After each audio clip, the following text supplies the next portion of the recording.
नमस्कार प्रेक्षकांनो, कमळी कमळी या मालिकेच्या जबरदस्त भागात आपण पाहणार आहोत खूपच मोठा आणि तेवढाच धमाकेदार असा ट्विस्ट आपल्याला पाहायला भेटणार आहे। कारण इथे मात्र आता खूप मोठं कमळीचं सत्य अन्नपूर्णाच्या समोर येणार आहे आणि तेही इकडे ही रागिणी, कामिनी आणि ही अनिका तिघींनी मिळून खूप मोठा प्लॅन केला होता, जेणेकरून ही कमळी खरी मुलगी नाही हे सत्य अन्नपूर्णाला समजेल आणि मग मात्र ही अन्नपूर्णा तिला धक्के मारून घराच्या बाहेर काढेल। अगदी इकडे या अनिकाला पाहिजे होतं सगळं तिच्या मनासारखं घडतंय आणि ती मात्र मनोमन खुश होती।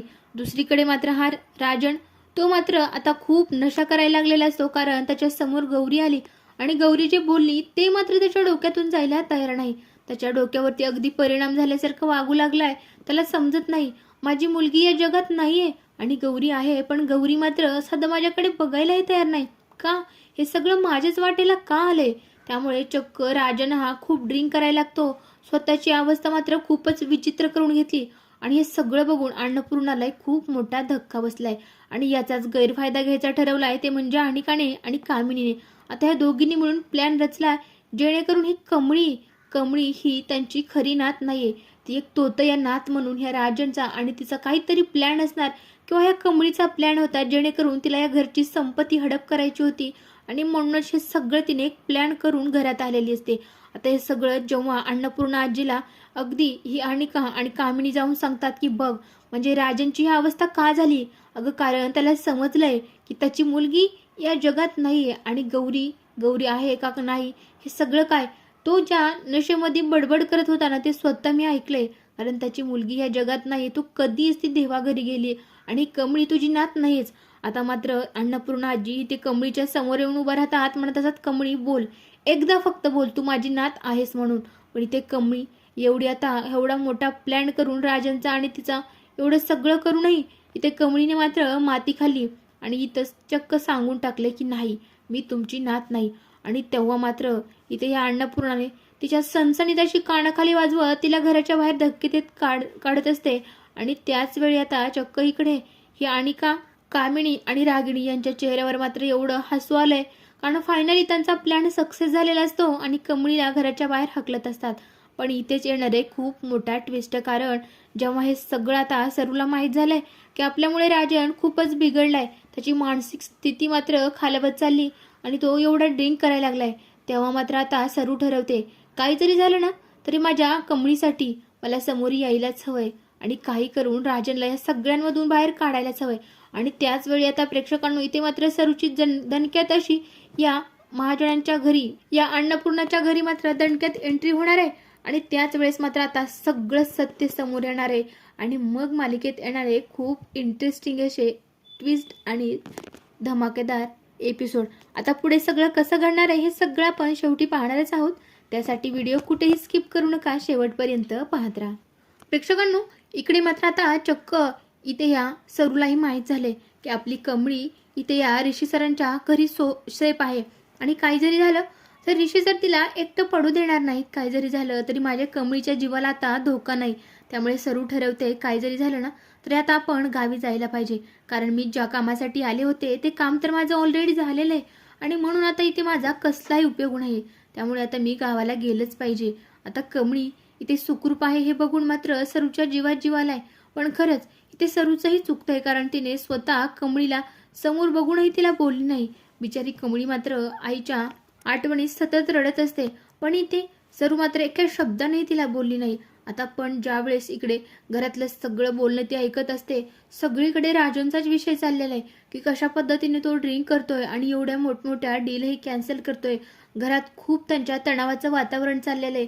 तेव्हा मात्र सरूच्या मनात आता खूप वाईट वाटतंय, त्याला समजत नाही तिला की सगळं माझ्यामुळे घडतंय, मी जर यांना भेटलेच नसते ना तर यांनी कधीच त्या वाटेला गेले नसते आणि परत हे सगळं त्यांच्या आयुष्यात घडलंच असतं।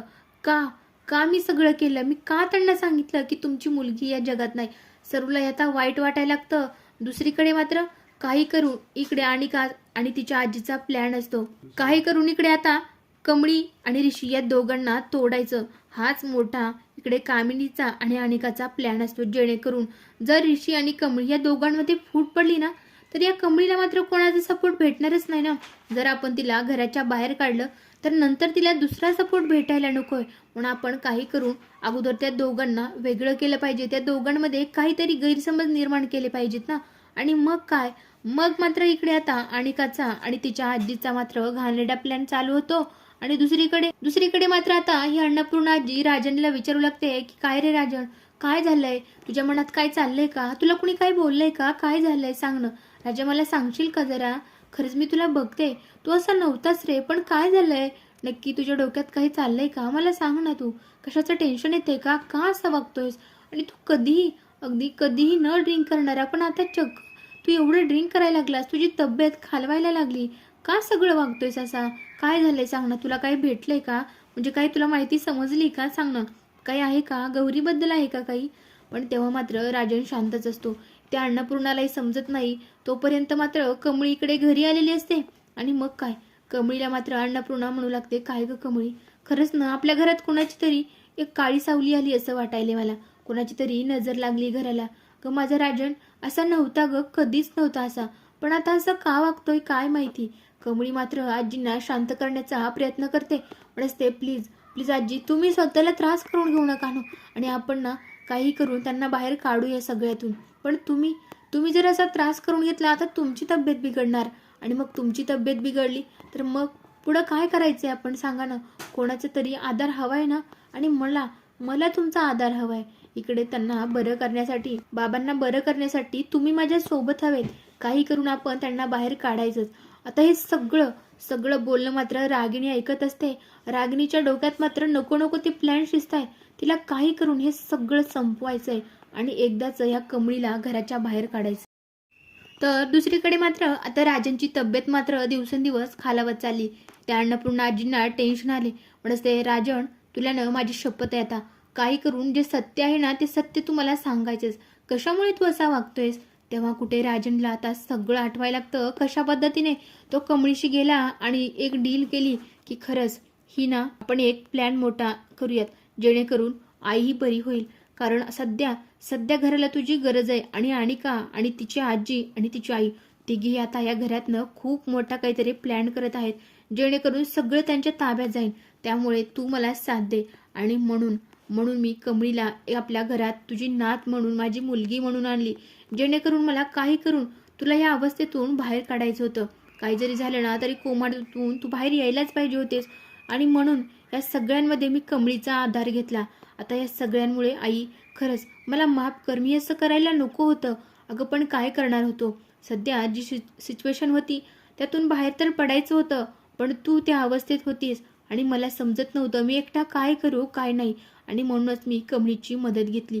आता हे सगळं ऐकून तर ह्या अन्नपूर्णाच्या पायाखालची जमीनच सरकलेली. म्हणते राजन, अरे का असा वागलास तू. आणि एकदा हे सगळं तू मला विश्वासात घेऊन हे सगळं सांगितलं असतंस तर नसतं का बरं झालं. का सगळं माझ्यापासून लपवलंस. अरे मी मान्य करते की मला तू या आजारातून बरं करण्यासाठी, मला मानसिक धक्क्यातून बरं करण्यासाठी हे सगळं करत होतास, पण कुठेतरी हे चुकीचं येणार आहे. आणि खरंच आतापर्यंत कमळी एक चांगल्या प्रकारे आपल्या घरात येत जात होती. खरंच मला काही ती वाईट म्हणायचं नाही, ती चांगलीच आहे रे. पण तू चक्क माझी नात म्हणून माझी फसवणूक केलीस, असं नाही का वाटत तुला. दुसरीकडे प्रेक्षकांनो आता ऋषीच्या घरीही तेच चाललेलं असतं, ते म्हणजे राजनच्या या ड्रिंकमुळे. कारण ऋषीचा भाऊ आणि इकडे ऋषी या दोघांमध्ये चांगलं कडाक्याचं भांडण असतं. कारण ऋषीचा भाऊ मात्र ह्या राजनसोबत जी त्यांची आता काही कंपनीचे व्यवहार असतात त्यातून मात्र काढता पाय घ्यायचं म्हणत असतो. त्यांच्याशी आपला काय एक संबंध ठेवायचा नाही असं स्पष्टपणे सांगत असतो. पण नाही, नयनतारा या ताई ते ऋषीच्याच बाजूने बोलते आणि म्हणत असते, नाही रोहित, काय जरी झालं ना तर इतक्या तडकाफडकी तरी मी हा निर्णय नाही घेऊ शकत. आणि ते शेवटी आता ऋषीचं मन नयनताराने हे जपलेलं आहे, कारण तिलाही या ऋषीचं बोलणं पटलेलं असतं. तर दुसरीकडे मात्र आता प्रेक्षकांनो जेव्हा आता राजनने जेव्हा सगळ्या प्रकारे इकडे या अन्नपूर्णाला सांगितलंय, तेव्हा मात्र हे सगळंच आता रागिणीने सुद्धा ऐकलंय. आणि मग काय, रागिणीने ऐकलंय म्हणल्यावर तिने चक्क कामिनी आणि अनिका या दोघांच्या समोर जाऊन ती चुगली केलेली असते. आणि मग आता तिघीजणी एकत्र मिळून आल्यात प्रेक्षकांनो, ते म्हणजे चक्क आता या कमळीवरती हल्ला करण्यासाठी. आणि मग मात्र अन्नपूर्णा ही समोरासमोर आली. पण म्हणत असते इकडे अन्नपूर्णा, काय ग कमळी, खरंच एकदा म्हण तू फक्त मी तुझी नात आहे. पण नाही, कमळी तसं म्हणत नाही. आणि मग काय, प्रेक्षकांनो इथे मात्र खूप मोठा राडा होणार आहे. आता फायनली कमळीचं सत्य समोर येणार आहे आणि तिला धक्के मारून आता त्यांच्या घराच्या बाहेर काढणार आहेत.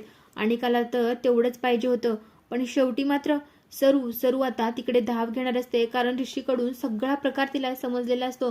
आणि ऐनवेळी येऊन सरू मात्र तिला वाचवणार आहे. आता हे सगळं कसं होणार आहे, काय होणार आहे आणि सरू आल्याच्या नंतर पुढे मालिकेत काय ट्विस्ट येणार आहे, सगळं आपण पुढच्या भागात पाहणार आहोत. त्यासाठी चॅनलवर नवीन असाल तर व्हिडिओला लाईक, शेअर आणि चॅनलला सबस्क्राईब करा.